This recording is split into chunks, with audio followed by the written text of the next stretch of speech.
welcome to Long Live the Queen, where we talk about the women who made history.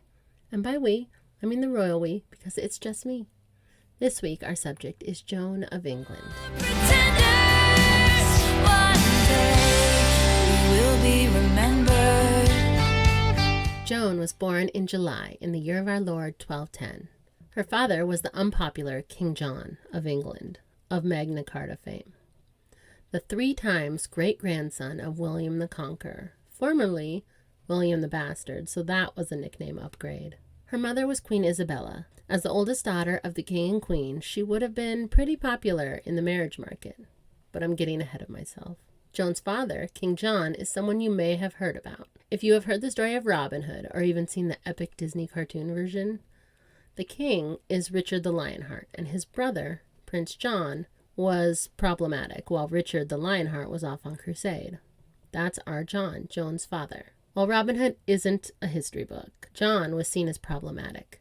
He had 3 older brothers, and thus not a large inheritance. His nickname, given to him by his father, was Jean sans terre, or in English, John without land, or John lack land. His father had run out of land to give him, but then his mother and 3 older brothers rebelled against his father, the king. John stayed loyal to his father, probably because he was only about 12, and his brothers kind of resented him, so where else was he going to go? And just like that, Prince John became his father's favorite son. Easy peasy. Long story short, John's brothers and mother lost. His mother was imprisoned. Their oldest surviving son, Prince Henry, died of dysentery fighting his father, and his brothers were kind of forgiven, but also on the naughty list. Prince Joffrey died not long after, either from chest pain or from being trampled. There are 2 stories. Maybe he had chest pain and then was trampled. I don't know. Then King Henry died, leaving 2 living sons, Richard the Lionheart and Prince John. Richard was crusade-focused. It was his main thing. The Pope would say, "Go get the Holy Land back, and you get a golden ticket to heaven." So a lot of people took that deal. The Pope probably didn't have the pull in heaven to just offer golden tickets to heaven for crusading, but that could be someone else's problem. Richard the Lionheart picked fights with more than just Muslims. He was off and on fighting with the Holy Roman Empire and France. During one of these battles, he was shot through the shoulder by a crossbow bolt. The wound turned gangrenous, and Richard was dying. He had the man who shot him brought to him, and that man turned out to be just a boy. And just a boy meant something else when boys were considered full-grown adults at 13 or 14. The boy said that King Richard had killed his father and brothers, and he was trying to get revenge, and he expected to be executed, but totally worth it. King Richard decided to have mercy on this boy and set him free with 100 shillings. Maybe because this boy was so young, or because he respected his ferocity, or maybe just because he already knew he was dying and he thought he needed some God goodwill. Though if he believed the golden ticket offer, he didn't need that. Or maybe because this was going to be the story of his death, and everyone in history needed some good PR to get a good reputation in the chronicles. And it didn't even matter, because King Richard did die, and a mercenary found the boy and killed him. Maybe he hadn't gotten the memo. But Richard the Lionheart was dead, and his little brother Prince John was the next king of England. The king is dead. Long live the king. A lot of men had to die in order for Prince John to become King John. And they had, and he was. Though he hadn't really been trained for the job, because he was the 4th son. King John, formerly Prince John, got down to business. First thing he needed was an annulment from his wife. They had been married 10 years before, when he was 22 and she was 14 or 15. Long story short, they were related, but the Pope said it was okay. But then the Archbishop of Canterbury was like, no, the F it isn't. And he wasn't as high as the Pope, but in England he was still kind of a big deal. So the Pope was like, okay, how about this compromise? You can get married. Totally. You cannot have sex. Absolutely not. So good for teenage Isabella, but it had been 10 years, and she was a grown-up now, and they were not allowed to produce any heirs because they were half-second cousins. So when people say they just didn't used to know that inbreeding was a problem, yes, they did. The year was 1189 when the Archbishop of Canterbury was like, nope, you can't marry your cousin. They knew, or at least suspected, that it was problematic. So 10 years into this cousin marriage, John was like, nope, I want out. His reason? She was his cousin, and they received that annulment. Isabella married 2 more times in her lifetime. John also remarried to another teenage girl named Isabella. This Isabella was between 12 and 14, so roughly the same age as the last Isabella at the time of their marriage. John was now 33 and had been king for less than a year. This Isabella wasn't his cousin, but they didn't have their first baby for 7 years, implying that he waited for her to be full grown before consummating the marriage.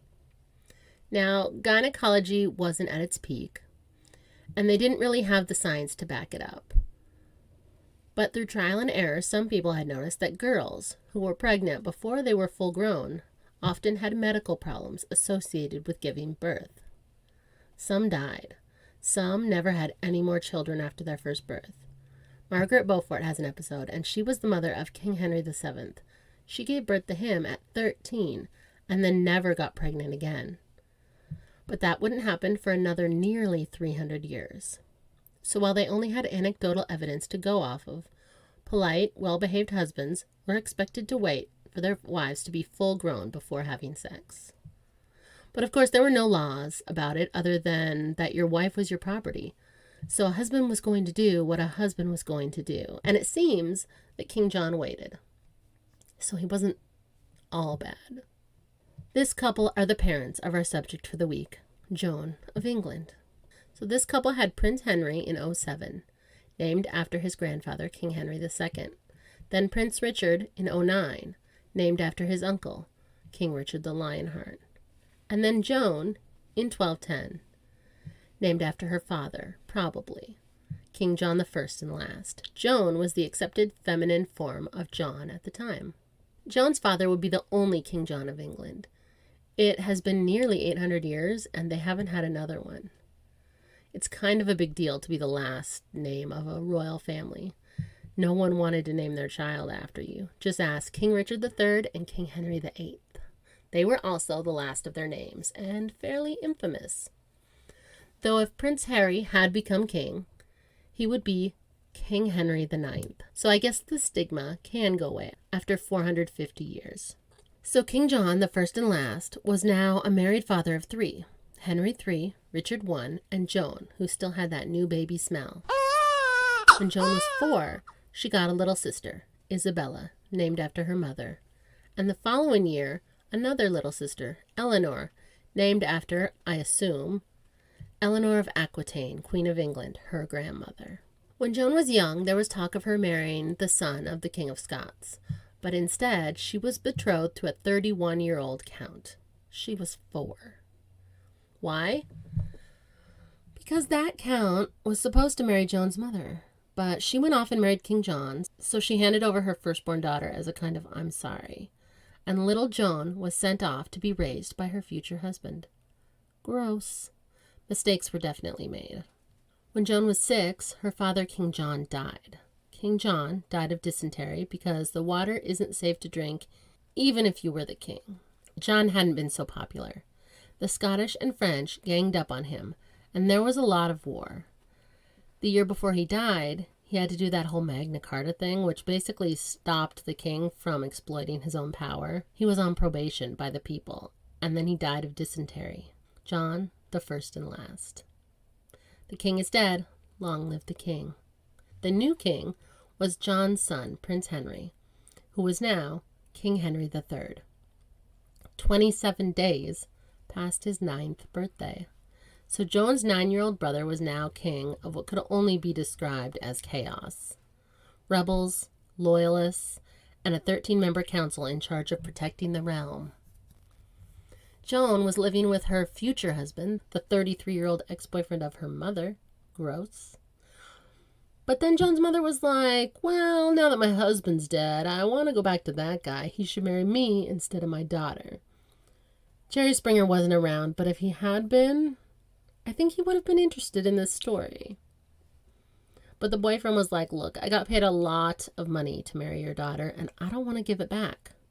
So, international incident. Meanwhile, Joan's other brother, Prince Richard, was only 7 and just trying to stay out of the drama. But the following year, he would be made High Sheriff, so that seems like 8-year-old goals. Joan was in the middle of this fight for 3 years. The Pope had to mediate it. And at 9.5 years old, she was sent back home to England. But she hadn't lived in England for over half her life.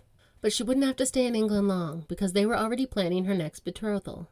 This time to the 22-year-old Alexander II, King of Scots. Alexander claimed that 8 years ago, when Joan was 2, her father had mentioned her to him as a possible future bride. So they were like, fair enough, she's available again. Why not make her Queen of Scots? And they married the following year, when Alexander was 23 and Joan was not quite 11.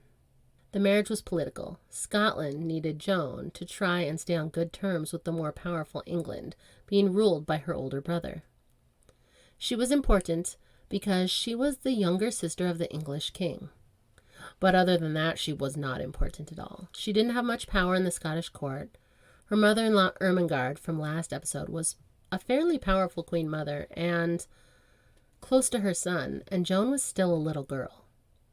When she was 16, and then again when she was 17, she accompanied her husband to England to negotiate with her brother over territory disputes. That was her main job, other than supplying heirs. Southern Scotland and northern England had fuzzy borders. They didn't have GPS.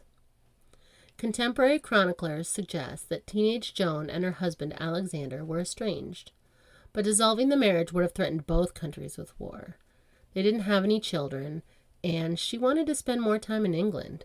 She had spent less than 1/3 of her life in her home country, and she was only 17. Her brother, King Henry, gave her a couple of residences in England to reside in if she ever needed or wanted to. And she did. She would never have children with Alexander II, King of Scots. Joan died in the arms of her brothers, King Henry III of England and Richard, Earl of Cornwall, at the age of 27. I don't know of what. Her brother, King Henry, continued to honor Joan's memory for the rest of his life. Most dramatically, in late 1252, almost 14 years after her death, Henry ordered the production of an image of a queen in marble for Joan's tomb at great cost. This was one of the first funerary effigies of a queen that existed in England. And it wasn't the Queen of England, it was the Queen of Scots. Legend has it that she was buried in a golden coffin. And that is where I'll leave it for this week. What did you think of Joan of England?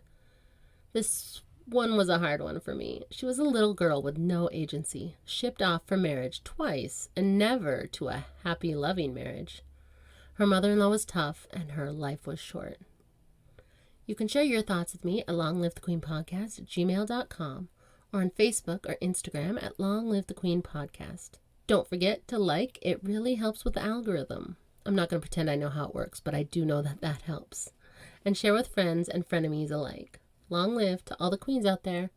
And until next week, bye. One day we'll be remembered. Thanks for listening.